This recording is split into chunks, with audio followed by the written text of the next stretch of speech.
بسم اللہ الرحمن الرحیم۔ اگر آپ چاہتے ہیں کہ آپ ایک پرسکون زندگی گزاریں تو سب سے پہلے اپنے دن کی شروعات نماز فجر اور صبح کے اذکار سے کریں تاکہ آپ فلاح و کامرانی سے سرفراز ہو سکیں۔ نمبر 2 ہے برابر استغفار کرتے رہیں تاکہ شیطان آپ سے مکمل طور پر مایوس ہو جائے۔ نمبر 3 دعا کرنا کبھی نہ چھوڑیں کیونکہ یہی نجات کا راستہ ہے۔ نمبر 4 یاد رکھیں آپ کی زبان سے نکلنے والے ہر لفظ کو فرشتے لکھ رہے ہیں۔ نمبر 5 ہمیشہ اچھی امید رکھیں اگرچہ آپ کتنے ہی مشکل حالات سے دوچار ہی کیوں نہ ہوں۔ 6 انگلیوں کی خوبصورتی ان کے ساتھ تسبیح کرنے میں ہے۔ نمبر 7 جب غموں کا ہجوم ہو اور مشکلات کی آمد ہو تو لا حول ولا قوت الا باللہ کثرت سے پڑھا کریں۔ نمبر 8 غریبوں اور مسکینوں پر خرچ کر کے ان سے دعائیں اور محبتیں حاصل کریں۔ نمبر 9 کچھ بولنے سے پہلے سوچیں کیونکہ الفاظ بھی قاتل ہوتے ہیں۔ نمبر 10 مظلوم کی بد دعا اور محروم کے آنسو سے بچو۔ نمبر 11 اپنے گھر والوں اور ساری دنیا کے انسانوں کی ہدایت کی بھی فکر اور دعا کریں۔ 12 آپ خود اپنے گھر والوں کو صحیح راستے پر رکھنے کا ذریعہ بنیں۔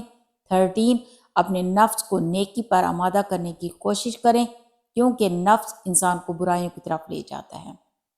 14 اپنے والدین کو عزت و احترام دے کر رب کی خوشنودی حاصل کریں۔ 15 آپ کے پرانے کپڑے غریبوں کے لیے نہ ہیں۔ 16 غصہ نہ کریں، زندگی بہت ہی زیادہ مختصر ہے۔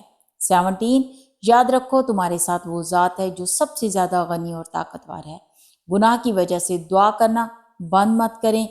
19 مشکلات و مصائب میں نماز سب سے بہترین معاون و مددگار ہوتی ہے۔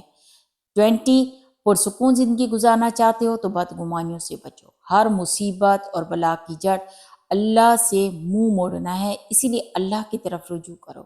22 ایسی نماز پڑھو جو تمہیں تمہاری قبر میں بھی کام آئے۔ 23 جب تم کسی کو غیبت کرتے ہوئے سنو تو اس سے کہو کہ اللہ سے ڈرو۔ 24 سورۃ تبارک الذی پابندی سے پڑھو کیونکہ یہ نجات دینے والی سورت ہے۔ 25 محروم وہ ہے جو خشوع خضوع والی نماز اور آنسو بہانے والی آنکھوں سے محروم ہو۔ 26 بھولے بھالے ایمان والوں کو تکلیف مت دو۔ 27 ساری محبت اللہ اور اس کے رسول کے لیے کرو۔ 28 جو تمہاری غیبت کرے اسے معاف کر دو کیونکہ اس نے تمہیں مفت میں اپنی نیکیاں دی۔ 29 نماز تلاوت اور ذکر و اذکار گلے کا خوبصورت ہار ہے، اگر رات کی تاریکی ختم ہو گئی تو تکلیف بھی آن قریب ختم ہو جائے گی۔